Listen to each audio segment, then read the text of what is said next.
Lucas, unang kabanata. Kagalang-galang na Teopilo, marami na pong nagsikap na sumulat tungkol sa mga bagay na naganap sa gitna namin. Ang kanilang sinulat ay ayon sa itinuro sa amin ng mga tao na buhat pa sa pasimula ay nakasaksi nito at nangaral ng magandang balita.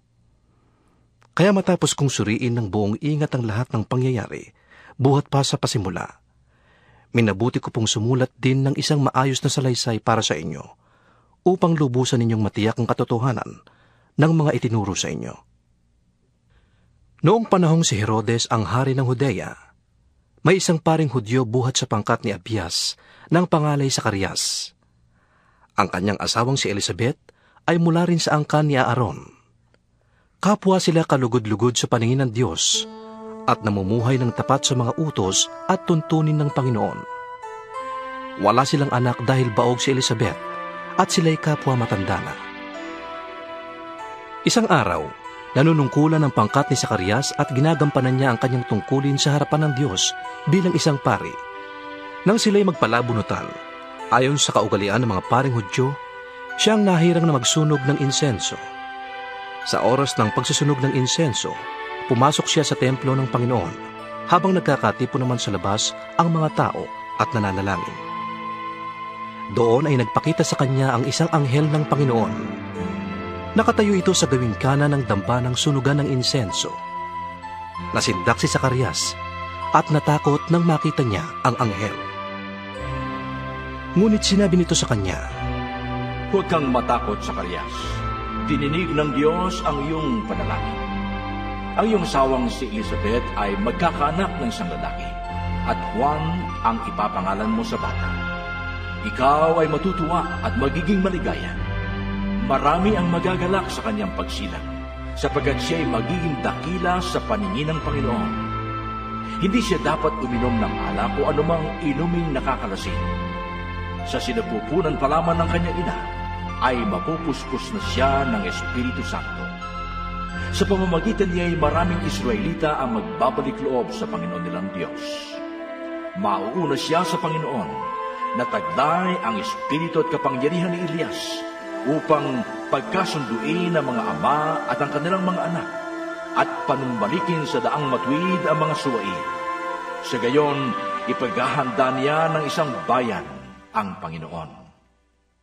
Sinabi ni Zacarias sa anghel, "Paano ko pong matitiyak na mangyayari yan? Ako'y matanda na, at gayon din ang aking asawa." Sumagot ang anghel, "Ako'y si Gabriel na naglilingkod sa Diyos. Sinugo niya ako upang dalhin sa iyo ang magandang balitang ito. Ngunit dahil sa hindi ka naniwala sa mga sinasabi kong matutupad pagdating ng takdang panahon, ikaw ay magiging pipi. Hindi ka makakapagsalita hanggang sa araw na maganap ang mga ito." Samantala, naghihintay naman kay Zacarias ang mga tao. Nagtataka sila kung bakit nagtagal siya ng ganon sa loob ng templo. Paglabas niya, hindi na siya makapagsalita, kaya't mga senyas na lamang ang ginagamit niya. At napag-isip-isip ng mga tao na baka nakakita siya ng pangitain sa loob ng templo, at siya'y nanatiling pipi. Nang matapos na ang panahon ng kanyang paglilingkod, umuwi na siya. Hindi nga nagtagal, at naglihi si Elizabeth. Hindi ito lumabas ng bahay sa loob ng 5 buwan. "Ngayoy kinahabagan ako ng Panginoon," sabi ni Elizabeth. "Ginawa niya ito upang alisin ang sanhi ng aking kahihiyan sa harap ng mga tao."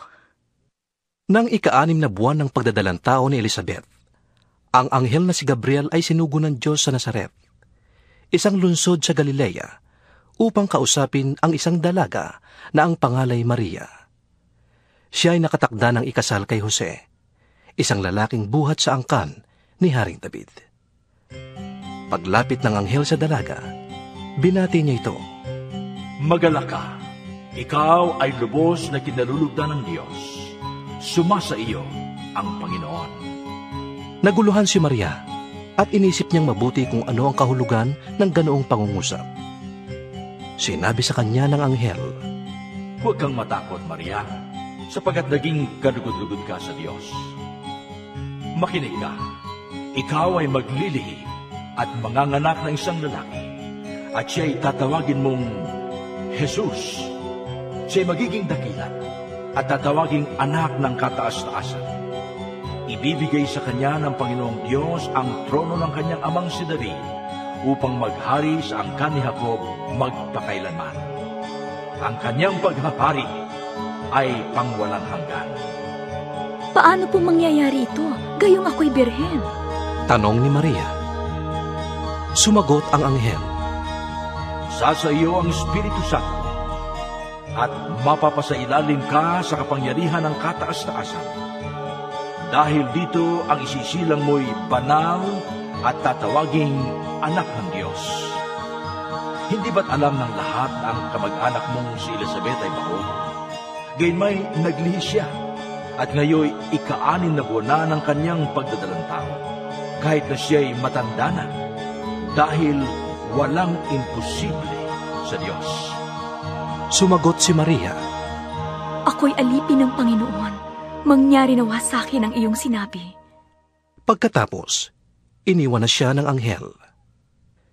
Hindi nagtagal, gumayak si Maria at nagmamadaling pumunta sa isang bayang bulubundukin sa Judea, sa bahay ni Zacarias. Pagdating niya, binati niya si Elizabeth. Nang marinig ni Elizabeth ang bati ni Maria, gumalaw ang sanggol sa kanyang sinapupunan, at siya ay napuspos ng Espiritu Santo. Napasigaw siya sa galak. Pinagpala ka sa mga babae, at pinagpala rin ang dinadala mo sa iyong sinapupunan. Sino ako upang dalawin ang ina ng aking Panginoon? Sapagkat pagkarinig ko ng iyong pagbati, ay gumalaw sa tuwa ang sanggol sa aking sinapupunan. Mapalad ka, sapagkat sumampalataya kang matutupad ang sinabi sa iyo ng Panginoon. At sinabi ni Maria, Ang puso ko'y nagpupuri sa Panginoon, at ang aking espiritu'y nagagalak sa Diyos na aking tagapagligtas, sapagkat nilingap niya itong kanyang abang alipin. Mula ngayon, ako'y tatawaging mapalad ng lahat ng tao, dahil sa mga dakilang bagay na ginawa sa akin ng makapangyarihan. Siya'y banal. Ang kanyang habag ay para sa mga taong may takot sa kanya, sa lahat ng salin lahi. Ipinakita niya ang lakas ng kanyang mga bisig, ikinalat niya ang mga may palalong isip. Tinanggal sa kanilang luklukan ang mga may kapangyarihan, at itinaas ang mga nasa abang kalagayan. Pinasagana niya sa mabubuting bagay ang mga kapuspalad, at pinaalis ng walang dalang anuman ang mayayaman. Tinulungan niya ang kanyang bayang Israel, at naalalang ito'y kanyang kahabagan. Tinupad niya ang kanyang pangako sa ating mga ninuno, kay Abraham at sa kanyang lahi, magpakailanman. tumira si Maria kina Elizabeth ng may 3 buwan at saka umuwi. Dumating ang oras ng panganganak ni Elizabeth at nagsilang siya ng isang sanggol na lalaki.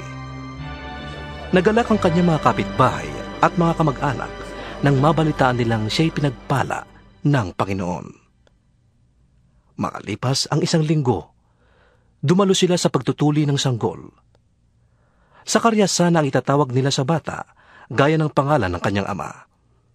Ngunit sinabi ni Elizabeth, Hindi. Juan ang ipapangalan sa kanya. Subalit, wala naman kayong kamag-anak na may ganyang pangalan. Tugon nila. Sinenyasan nila ang kanyang ama upang itanong kung anong ibig nitong itawag sa sanggol. Humingi si Zacarias ng masusulatan at ganito ang kanyang isinulat. Juan ang pangalan niya. Namangha ang lahat.